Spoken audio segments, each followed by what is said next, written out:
first of the year, and I was trying as much as possible to avoid taking any invitation in the month of February. I'm still doing a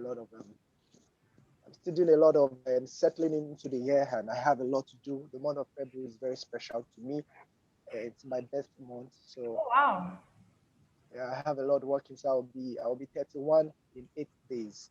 Amazing. Happy All birthday right, in so advance. yeah, thank you so much. So I try as much as possible to reserve the month of February for myself and do a lot of planning and all of that. And those who know me, I don't go anywhere on Saturdays.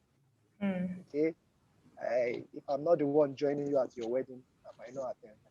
I'm okay. sorry, but it's me. It's my Saturday, and it's my only 3 days. Sunday is back to back from morning to evening. Mm. Monday to Friday, I have to be at work. So Saturdays are my special days. I try as much as possible to just be selfish. You understand? Sometimes it's okay to be Sometimes. selfish. All right. So thank you so much. Meeting you at Accra was very fantastic for me. Though the drama in the room where we first met was interesting to me, but I was just like, she will come around. We'll say hi. Then my suit did a magic. You saw my suit and you say, wow, this is cool. In my mind, I think I'm one now. Absolutely. All right, so we're going to go straight into this discourse, and I want to say before God that everything I'm going to say today is going to be the truth and Amen. nothing but the truth. Amen. Because I've only shared this once in a church. That was about 5 or 6 years ago, and there was this so much, and it's a lie, Alan. That did not happen, and all of that. So it is me telling you my story. I really do not like to do this, but for the sake of the people that will learn from it, so I will just put myself out there to share the deepest part of me to you all today. Okay, so I'm going to start by sharing my journey with you. My name is Alan, and for some certain reasons, I don't know, people see me and just believe I'm from a rich home. Okay, there's just this aura around me. My looks has actually done more harm than good sometimes. A lot of people just believe this guy must be from a very rich home. I know we will have this money, but just speaking from the journey back home, there's really nothing much at home. Okay. I come from a very, very, like they say, very humble background. My both parents were, or yes, they are not graduates. My dad is late. My dad was not a graduate. My mom isn't a graduate. And you know that feeling. So, I was telling a friend last week that I think this week that our parents really wanted us to go to school because of the opportunities they missed. Because they felt if they had gone to school, they would have made more money or they would have been working in a better office and all of that. But what they forgot to tell us was the fact that by the time we also went to school and we were done with school, things have changed in the world. The world has actually moved forward, and there was no one to teach us what else to do. So my journey started at a very young age, and from some particular reasons, even myself cannot explain. I was not a usual, I was like more like an unusual child. I was too alone. I was very, very quiet. I spent time with myself. I enjoyed playing with myself than playing with my peers. Okay. At some point, I became obsessed with my toy that I had to throw the toy away. Do you understand? So Mm, they felt I wasn't having human connection. So they took the toy and they threw it away before my very presence. And mm, that really broke me. That really broke me. But somehow it actually gave me another opportunity to start relating with people.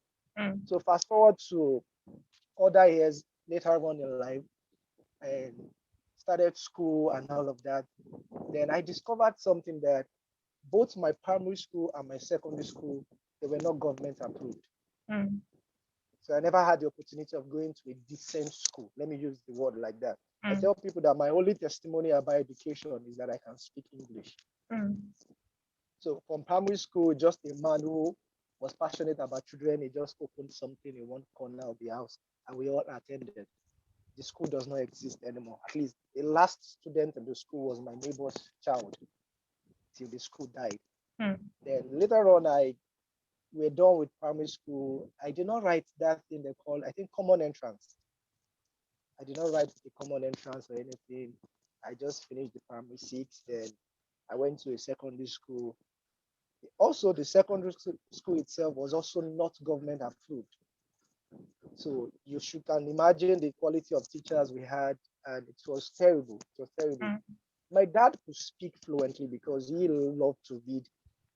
I still go back home sometimes and open his box and see his books, his novels, and all of that. He really wanted to go to school, but the means to send him to school was not there.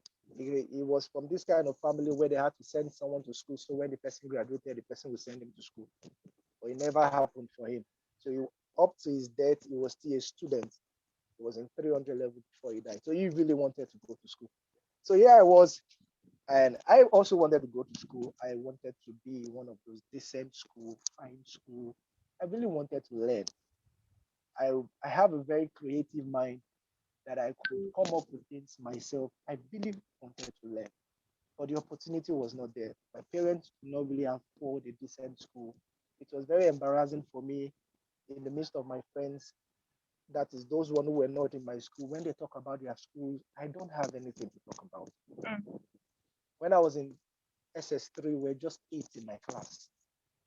We had to, during our WAHEC, they had to take us to another school to register us, which was very, very terrible. But along the line, I found out that I was very brilliant, but I was actually not intelligent.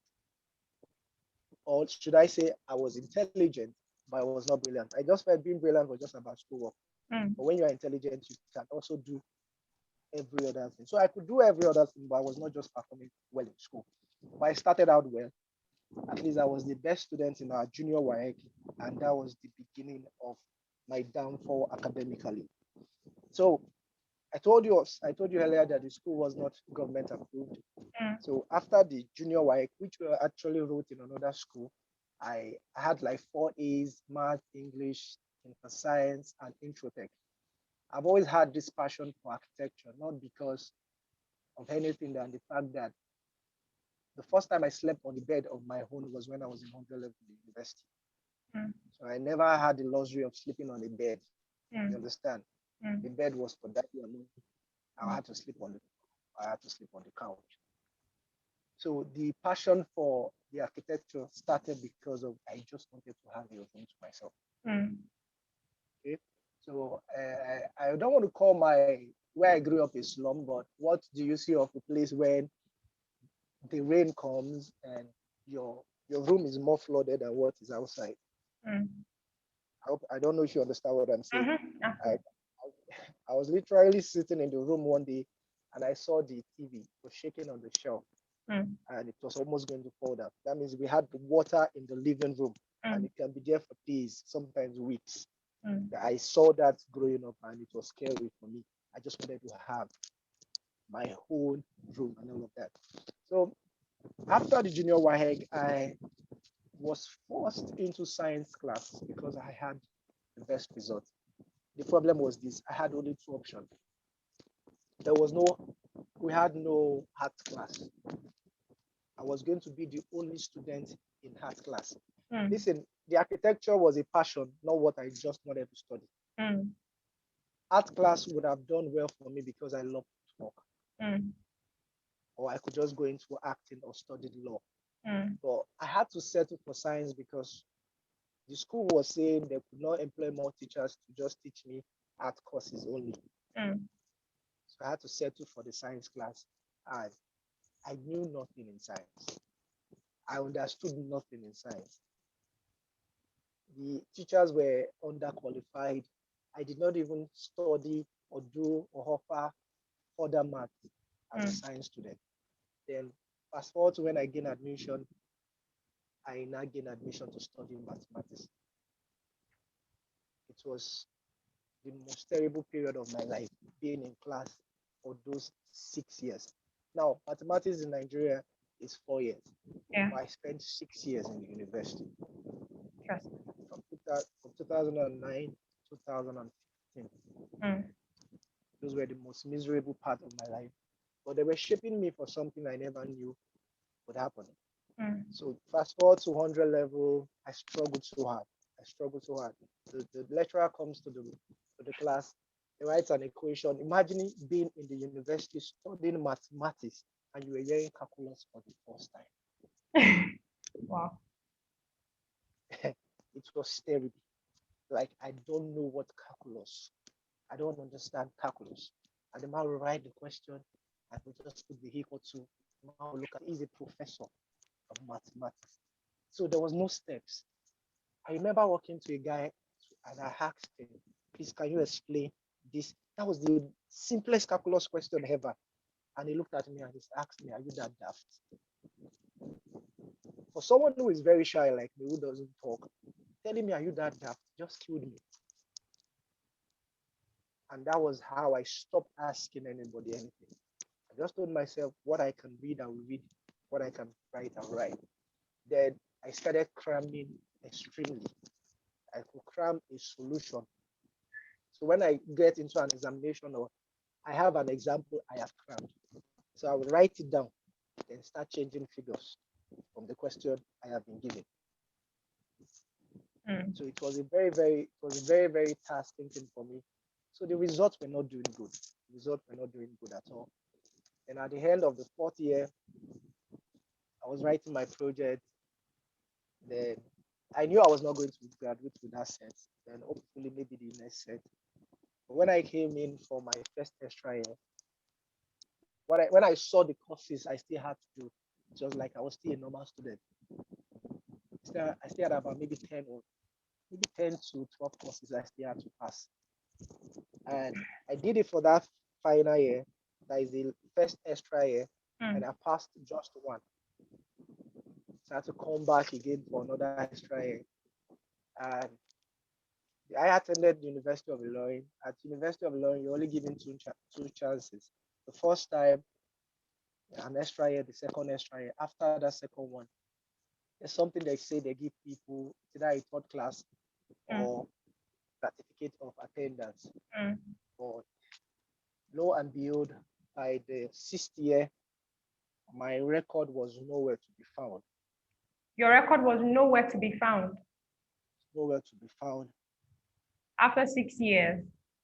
After 6 years, there was nothing to my name. I went to the department, there was nothing. I went to the Senate, I went to the faculty, there was nothing. I got someone to help me with the Senate where results were being collected. And I said there was nothing for me. That moment, you could have just imagined what could have happened. So the person who actually helped me was speaking to me and I did not even understand what he was saying. I was not listening. All I could just remember then was that 6 years is gone. And remember, I actually lost my dad a year before I gained admission.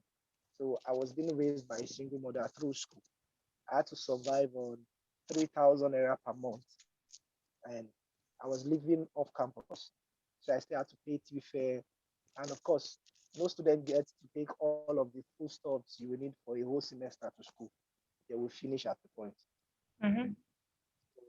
So during the tough times when there was nothing, I had to survive on. So I had gone through a lot in school. At the first time I had the extra year, when I knew I was going to come back for the second extra year, I was suicidal at that period. And I was locked up in a room one day. I was alone. I was talking to myself. Every student I knew had gone back home. It was just me. I was going back to school every day, hoping that something will happen. Maybe they will have mercy on me, and something will just happen. I will just graduate. But it never happened. So the day I received the news that I was going to have the second extra year, I I was suicidal. I was in the room alone. I was with a knife already. I was just going to end it.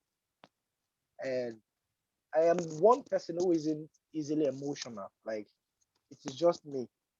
I am not that emotional like that. I've gone through stuff and the emotions are really not working like that. So I was in the room alone and I just said to myself, yeah, this is it. Can we just end this thing? So I picked up the knife. I made sure it was sharp enough. I locked the door. I played the scenario in my head. So Alan, you're going to do this. You stab yourself. You fall on the ground. You stay there forever. Um, Nobody will know. because you're still fresh. I Mm. had my bath. I had my bath, so I was going to be fresh. Mm. Um, Nobody would know anything has happened. So maybe like 2, 3 days, I was touching my face. My face would have been swollen. So I played the scenario in my head. It was good. It was good. I said maybe by the fourth day, I made sure my phone was charged Mm. so that they will be able to contact my mom or my family. You understand? So it was Yeah. just a terrible scenario. That was the first time came in contact with God, and I heard a voice and it said, "You're a coward. Mm. That if you go now, what will happen to your generation that needs you?" Mm. That statement was like, okay. So my generation does not need me for my degree. Mm. And that was the day I got the information that my generation might not need me for a degree, Mm. but they will need me for a degree. They will need me for a decree. Mm. Your I generation hope don't someone need got that. you for a degree, but they will need you for your decree. Mm. Yeah, that statement itself shaped me and got me back on my feet. And I went back home, told my mom that I was going for another extra year. She was supportive also. Everyone always knew that I was a special child except me. So my mom was never going to make anything out of it. She was not going to be dramatic out of it. But before I continue, let me share this part. I really do not want to go into details, but let me brief you so you can have a total picture. In my 300 level before going to 400 level, that was when I knew my results were terrible because I was already on a 1 point GP, maybe 1.7. So I knew things were already bad. 300 level going into 400, I knew things were already bad. So at that point, I became very depressed. So before the whole suicidal thing and all of that, I've been depressed before. Mm. And this depression, I hear people say things like, I am depressed, I am depressed. When I see them, I scroll past. I know when I see a real depression. Mm. I know when I see the issue people are being depressed about. I'm not trying to make light of depression. It is something I speak about. It is something I defend. But when I see things that people are depressed about, sometimes I am shocked. Your boyfriend broke up with you and you're depressed. Okay. It's not like, but I just felt there are more serious issues. Then I was depressed because I was going to waste my life. Mm. I struggled to gain the admission. I just wanted to go in and come out. And here I was, I knew I was going to be stuck for a very long time. So I was depressed. And in my depression, I never knew it was bad until I saw myself in a psychiatric hospital. Wow. Okay. I don't know what it feels like. I don't know how to explain it.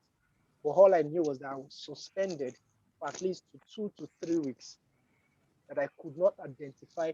The depression has sunk into me that I lost my memory completely for 2 weeks. I did not know what I was doing. I did not know what was happening. But at that period, God found me. Mm. He knew I'd lost everything. And Mm. the only thing I needed was just God. I like how God steps into a situation because nothing is lost that God Mm. cannot regain. Mm. So God came into my life that period. He helped me to realize that even if everything will not go well, I will go well with you. Mm. So at that period, I found God, I found purpose. So in my depressive state, in my unwell state, in that period where I was being injected for days to sleep, I could pick up pen to write. I could say things and people could understand what I was saying, Mm. even if I did not understand what I was saying. So a lot of people know me.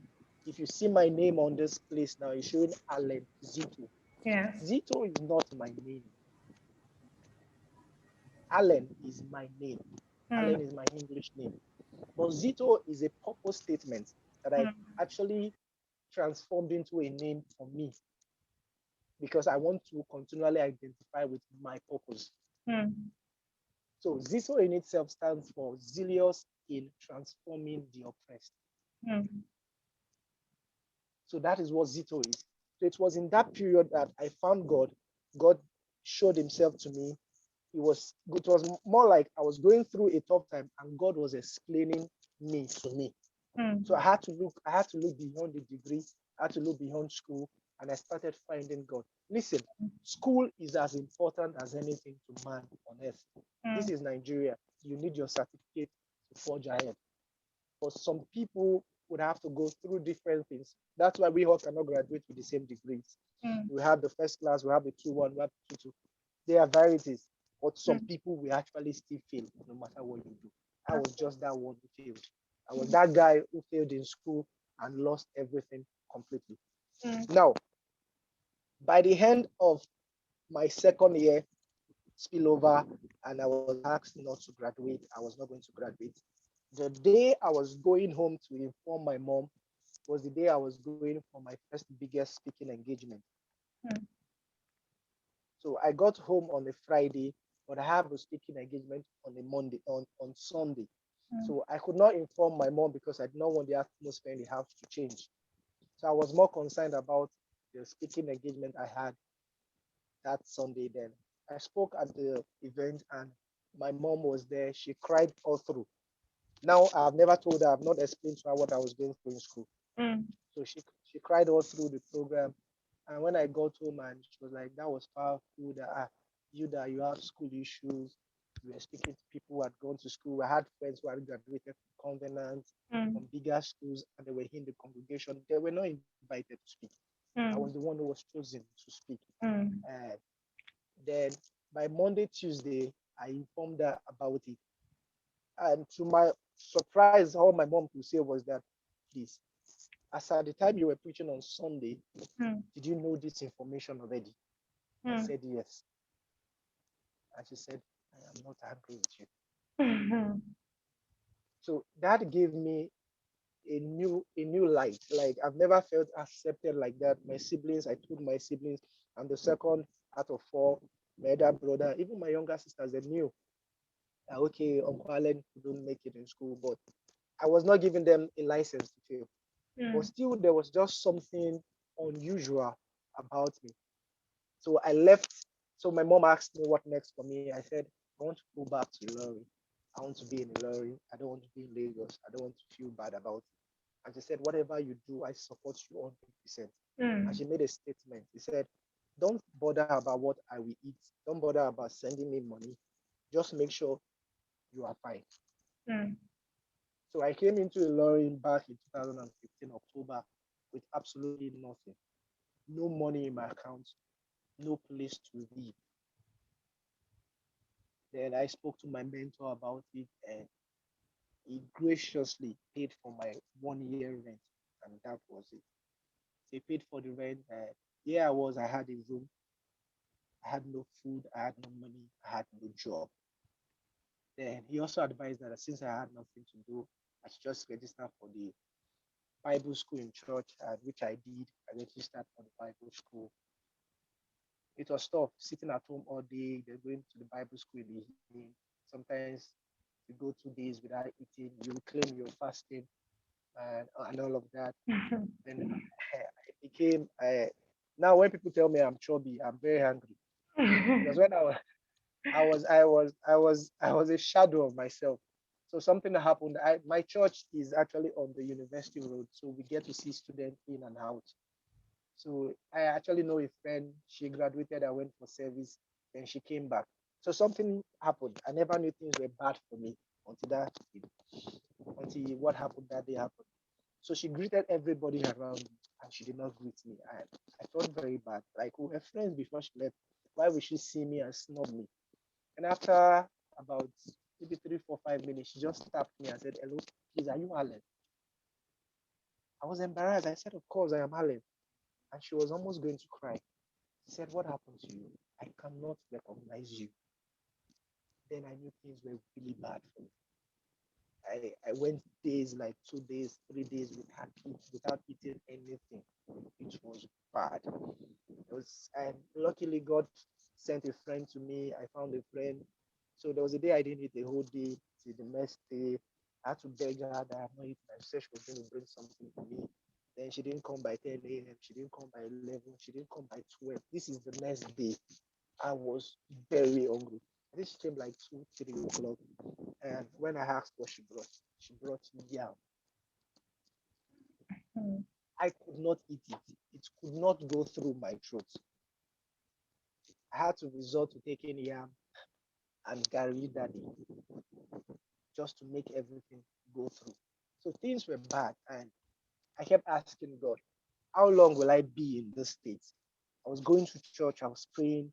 Here I was, I didn't finish the Bible school, a year course in the Bible school, and 2 years counting. There was no job. I eventually lost the apartment. I woke up one morning and the landlord already sent bricklayers and they were taking off the roof, taking out the window, and it was terrible. I was had nowhere to sleep that night. I was clueless about what was going to happen, but I found a way around it.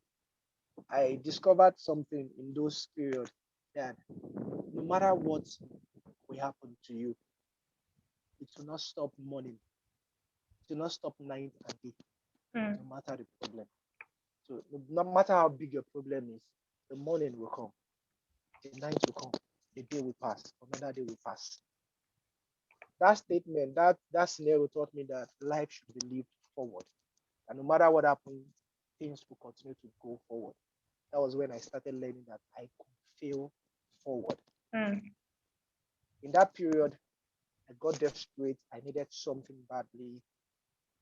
Then I spoke to my mentor. I discovered that I went to his office one time to say hi to me. And I discovered that there were available systems and they had free internet Mm. at the office. So I begged if I could also always come to just hang around here. And he said, of course, you're free if you have nothing doing at home. Then I started coming every day. And I would sit with the system and watch YouTube video from morning to evening, very hungry. So sometimes he gives me his lunch, sometimes he just gives me some money, but it wasn't enough. I was becoming a man. I was about 27, 28 then. I felt I could be doing something positive with my life. So I stumbled on an app called Photoshop on Mm. the system, and that was how I started designing on my own. Mm. So I learned graphics just by watching. It was tough, really. It was tough. So I would look at flyers. I would pick flyers on the floor. I would go to, um, I would go online. I would search pictures of pastors. I would just make flyers of programs that never existed. So I did that a lot. And till one day there was an opening in the company. I became like a volunteer um that was not really recognized as a volunteer because I was there, so I had to do everything they needed me to do. I had to Mm. photocopy papers, I had to go for errands. I just needed to be there. So anything they want me to do, I would do. Then I devised a means to also sleep over at the office Mm. because I felt I cannot be wasting transport from home. Who's waiting for me, always looking for me at home? I had nobody. Mm. So I started sleeping over at the office. Then there was 24 hours life, there was 24 hours internet. Hello. I So can I hear had to you. do, Mm. yeah, I know what I had to do that. I started listening to messages overnight, playing tapes, editing, designing, and all of that. And one day they asked for an opening for a designer and social media manager. And I had no degree, but I applied. Everyone knew me at the office, and everyone said they wanted me to work there. Mm. So they presented me to the boss, and the boss just asked me, what do you know about digital marketing? And I said everything I knew in my head to say. Mm. But before then, they had actually employed a company itself to run the digital marketing for the place, but the person could not deliver. Mm. And they said, do you know what we're asking you to do? Can you do it? And I said yes. So they gave me like 2 weeks. That was in 2018, Okay. 2017 or 2018 January. Yes, I had to. So they gave me 2 weeks to do something for them. So I came in second week in January, so that I was going to work for free to the end of that month. Then my payment will start in February. They wanted to Okay. see if I could do something. Then in those 2 weeks, I delivered. And the next thing, the admin officer asked for my account details and said, you will hear from us. Then the next month, everyone was being paid, and lo and behold, I got a salary. For the Mm. first time in my life, I received salary Wow. without without a degree. And I said to myself, this must be something else. Mm. And so I put my heart into it. I started working hard and all of that. Then something happened in church that same period. I think that same year. Mm. Yes, that same year. So that was in January. That same year in October, I gained admission again. I gained admission back to school to study now to study information technology. And that same year also, the church decided that they are going into a new phase and they need young ministers. And that day again, I was appointed. That same year, I was appointed a minister in the church. Wow. Whoa! I said to myself, this is looking good. Then the following year, that was when the whole conference in Accra came up. I needed to be in Ghana for a Yeah. conference. I checked the whole budget for the program. It was 200,000 that I would need if I was going to come by flight and all of that. So I applied to take a permission at the office that I was not going to be around. My boss asked why. I said I was going for a conference. I sent the flyer. I sent all my details that have been chosen and all of that. Then he said, "Wow, this is good." He said, "Are you going by plane or something?" I was not sure of what to say. I said, "Okay, Mm. okay, don't worry, don't worry. Send me your account number. Let me see what I can do." And the same boss actually sent me 100K. Mm. He gave me 100,000 and said, "Just go for your conference. It's a good one." Mm. So in all of this, I just come to discover that things happen to Yeah. people, things Mm. happen for people, and Mm. things can actually happen through people. Mm. So I've gone through all of those stages. I've seen Mm. things happening for me. I've seen things happening Mm. against me. I've seen the high, I've seen the low, and today I'm just grateful to God that He has Mm. taken me through those process. Now I am a minister. Now I have a decent apartment. Mm. Uh, I last year someone gifted me a laptop for my job, a new brand new system for my job. Mm. Like things have actually been working for me. God has been faithful. God has been faithful. Last year when I had my 30th birthday, I was celebrated in such a way that I have never ever imagined. And a friend of mine called me one day and said, "Let me permit me to say this in pidgin. Say now Mm. we graduate, now you we graduate, or now you they inspire us." Mm. Mm. And I just said Mm. so I had to use that mantra all of us use. Now Mm. God. Now God though. Because how Mm. do I explain all of the things Mm. that happen? I go home, Mm. I still see friends ask me for money, and it's just so Mm. much joy to release them. I've gone through phases. Now I have speaking engagements. I have another session like this next week again on Saturday with another people. Mm. I have now I somehow want to shy away from being in the faces of people because a lot of people seem to even know me more than I know myself. I go to places and I hear people say, "Ah, Apostle, good afternoon." I'm like, I testify to that because your I said, poster. it's been it's been Mm. serious. I get people call Mm. me from different places that I don't know. Some Mm. people just said, "I just want to." I have people who just asked for my account number and they Mm. said, "I just want to send something to you." I'm like, wow. And I said to myself, no degree would agree me Mm. this kind of I don't know how to explain it, but in all, I'm grateful to God that I am back to school and I'll be resuming back for my 300 level. Awesome. I have my full-time job. Mom C is happy. She called that she needs a Valentine package, and I asked her, "Mom, I want shawarma for Valentine." I'm like, "Wow, shawarma is nothing." So and now I can even give Mom C something. Mm. And anytime she say, "Okay," she was the surprise they had to bring her to Lorry for my 30th birthday Oh last year. wow. And she was Amazing. surprised that she was like, "So you pastor this church?" I said, "Yes." He said, "So all these people call you pastor?" I said, "Yes." He said, "They put me in an hotel and they brought makeup artists. They brought people to." I said, "Yes, that is what they do for their pastor." Yeah. Mm. And I'm grateful to God that I've come this far, but the journey has actually just started. I Mm. can't wait to have my degree, not for anything. I'm not applying for a job. I Mm. just want to have it and show the world that you can go through from failure and still become a success. I've Mm. come to tell everyone listening to me that failure in itself is success in disguise. Mm. When you can take out the whole thing, the whole thing is covering failure. What you will see at the end is still success.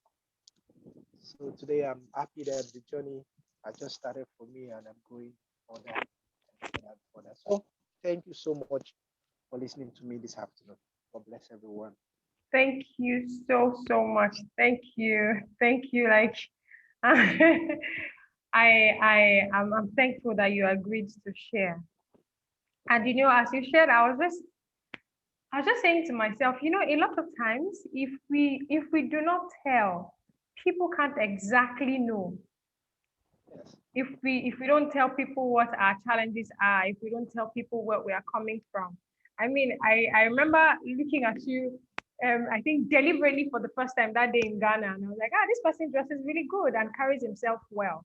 And the truth is, I didn't know your story. All I saw was just that glory, that personality that you exuded, And even after we finished the conference and we came back and we got talking, it was still the fact that there's just something about you, not because we're having this conversation, but that was actually what I observed the very first time we had the chat after we left Accra, is your thoughtfulness, the fact that you're a very thoughtful person, and the role that you play, I mean, the spiritual leadership role that you play. I believe that particular skill is very important because you're working with a lot of people. A lot of people are going to be looking up to you, seeking counsel. And if you are not a thoughtful person, chances are that a lot of things will go wrong in your hand. And I guess I understand why you were deliberate again in trying to reach out. I think this is a soul we have to win. Thank you so much for sharing. Thank you so much for sharing. I have some questions I want to ask. I'm having technical issue. I hope everybody can still see and hear me. For some reason, Yes. my own place, I feel I can't see you, but I'm happy you can still see and hear me. So here's the question I want to ask you. I know you had mentioned that it was when you were in that hospital, the stage where you were going through the whole mental illness, that was where God came through. That was where Yes. the first point was when he told you that about your degree, that it wasn't about your degree. Why do you want to take your life when there's a whole lot of generation tied to your destiny as an individual? So at what point did you become deliberate in your relationship with him? Was it at the point where you were contemplating suicide? Was it within that hospital ward? What was the encounter like for you? Yeah. So more things actually happened at the hospital. Okay. Okay. Um, it was so now it was a battle between the doctors and the pastors. That Okay. was the battle eventually. By pastors, they were seeing the spiritual dimension to it. The doctors were seeing the medical dimension to it. So I was exhibiting the same thing to two different personalities at the same time, and both Mm, of them were not wrong. The mm, doctors were right, the pastors were right. mm, Okay. So at that point, I became at that period, I became someone who was sick, and the doctors wanted to treat me. Then mm, at that point, I also became a prophet to my church in mm, Lagos. mm, My pastor had to testify that in some period, a very, very long period, he has felt the presence of God departing from the church mm, and from his own life. That mm. I brought God back to the church. Okay, I need to also say at this point that I actually interrupted a whole service. I stopped a service in church. Okay. I left my seat. I went to the altar. I collected the mic from whoever was saying anything. And I said, the Lord said I should say this to the church. Mm, So this was me who wasn't a Christian. mm, I was mm, going to church, but I never liked the idea of church. mm, So going through all of those things. So when everything calmed down and I could remember pieces of the things I did, people were coming to me and I was giving them 10 years, 20 years down the line, things they have mm, done. mm, And then it was dawned on me that this isn't normal anymore. mm, This has gotten to a point where I need to be intentional. I need to get out there. To date, let me be sincere with everyone listening to me. I don't mm, like to be a pastor. I don't mm, like to be a preacher. I like to be that one boy in church who can walk up to anybody and relate to them on that level that they have. mm, Because too many um, recognition, too many respect, has been given to a Nigerian pastor. Too many power, let me use the word, Mm. has been Mm. given to people have gotten to the point where they even worship their pastors now. Mm. Okay. So I am not excited about being a pastor. I'm not excited about being a minister. I would Mm. rather be a good believer Mm. than be a pastor. So when Mm. I got out from that, I just knew that this is the point where God will want me to do certain things. So as Mm. much as I'm a worker in the church, I'm doing my ministerial duties, I am still intentional about building my relationship with God and also Mm. helping people overcome whatever it is they are going through. Mm. Okay. So how has it been your personal walk with God? Because I didn't quite get what I was hoping to hear because I wanted to know what was that like a point where you had to answer the auto call? Was there how Yes, did yeah. you okay? Because I needed clarity on that part.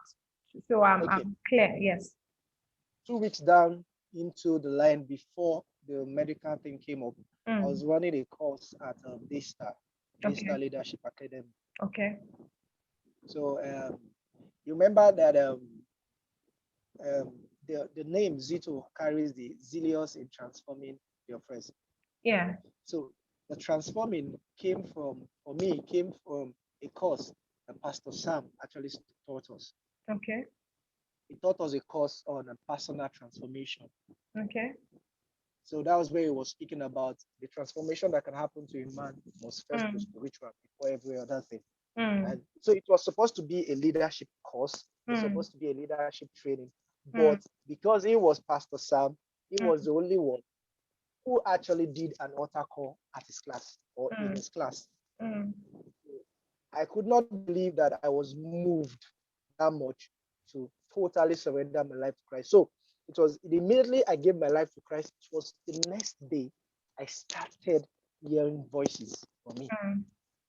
I could be brushing my teeth. I could be reading my book. Something would be speaking to me continuously. Mm. I never came out, though it was there, it was a proper altar call, but we never did it come to the front. We had to signify with the raise of our hand. They Mm. gave us the slip, we filled. Beyond all of the protocols was my heart surrendering everything to God and saying, Lord, I am done. I just want you.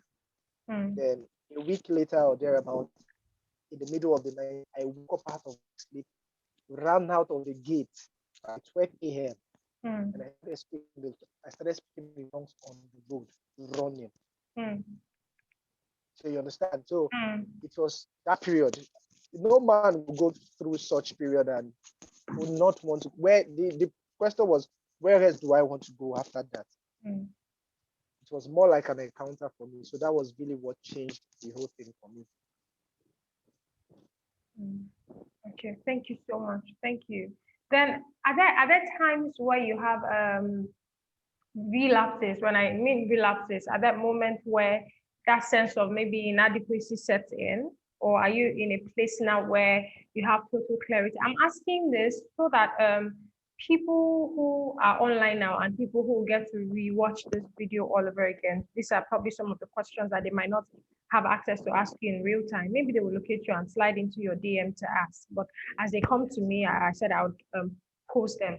Um, I want to know, are you in that state now where I actually do appreciate the fact that you're back in school, planning on getting your degree and all of that. But are there times where you feel for everything God is doing for you now, for the position He has given you as a spiritual leader, are there times where you feel you're not qualified for it? Are there times where you feel inadequate? And when you feel that way, what are the things that you do to remind yourself? In what ways do you get yourself to that point where you say, I am qualified for this. I didn't put myself here. God did this. All right. So remember, I said I'm a minister in church now, and anytime, Mm. anytime I get a message like Minister Helen, you preaching next Sunday, Mm. breaks me. As in, I just my week is done. I Mm. shut down completely. I can't even design. I am lost. Mm. There's this vacuum. Okay, I was posted to the youth church, which is Mm. fine. Then was it that was last year? Yes, last year I got a message from our general overseer's wife, and he said, I am preaching in the main church. Wow. You said, wow. Yes, because I know your church is quite big in Lorraine. I almost I almost wanted to run away. I feel inadequate every day. See, I am not trying to Mm, come out to us as one perfect guy. No, no, I mm, don't. I feel the assignment of God is too deliberate, is too delicate. mm, When I preach sometimes, and people come back to tell me, sir, when you were speaking, don't tell me that. Like, you mm, understand? It isn't me because I've gone upstage to preach a sermon before that. Before I started preaching, I had no topic in mind. I do mm, not even know what I was going to preach about. mm, I could not title. I had pieces of papers in front of me. I could not give a title to my sermon. mm, So every time I get to do anything, I just know this is not me, and I know I cannot deliver. mm, The one I told you I preached in Lagos for the first time before I told my mom, mm. I could not eat for 3 days. I'm being serious here. I could not eat for 3 days. On the Interesting. morning of, Mm, so I got to Lagos on a Friday. I did not eat the whole of Friday. The whole of Saturday, I did not eat. Sunday morning, my mom, that Saturday night stroke Sunday, my mom mm, kept coming to check up on me to be sure I was fine. When I woke up in the morning, she had to go rent a cab or a keke or something to mm, take me to church. She was not sure that I could do it. So, till date, mm, forget the fact that I have money in my pocket to eat. If you ask me to come and speak anywhere, I will always feel inadequate. But the mm, consciousness that I have is God who has brought me this far mm, and he will not mm, forsake me. mm, So even when I do not have anything to say, I've gotten to that point where I think there's a prayer we prayed, or there's a prayer I pray that wherever I get to, or whenever I come into any space, I bring God into that space. mm, So when I go to places that I know I am not qualified to be, I just say it is not me that is there. mm, I have carried God in. God has come mm, into this place, and God will deliver whatever He wants to do. mm, So basically, it's not me. I just surrender. That's the word. There was a time I did not sleep for days mm, that I had to play. I surrender all to you. mm. I would play that song at least 10 to 20 times non-stop before I could sleep. That was when I was struggling between church and self. Mm. So you understand? So I've just gotten to this point. Anything you ask me to do now, hey, I just do it. I just do it. I had the power to say I was not going to come here today if I don't. Absolutely. But I just said no, no, no. Right is 11:30 a.m. When I went to take my bath, I was like, Mm, this is by 12. This is by 12. This is by. I kept reminding myself, this is 12. mm, This is 12. mm. And I actually even called you before 12 to Yes, ask we you. did. Yes, we did. So you understand? So it Mm, is not me anymore. It's just me. I've mm. just learned to surrender everything to God God. for Him to do what we have me do. Mm. Thank you so much. I can't.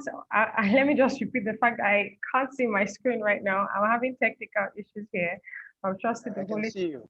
Oh well, I can't. My own screen is actually blank right now. I'm trusting the Holy Spirit to take charge of this. So I don't know if that I'm saying this because I don't know if there are questions in the chat box, but I have one question here. So I want to find out what's life like as a minister of God, as a pastor. What's it like? You're young and you're doing this because a lot of young people want to go into ministry, but I believe that there's a whole lot to being a minister, especially when I say a lot of young people, especially men. I think very few women, except when they are clear about the fact that there's a calling of God upon their lives to be ministers, yeah. But I think for more men in the church or more young men in the church, they admire it, they desire it, they want to go into ministry these days.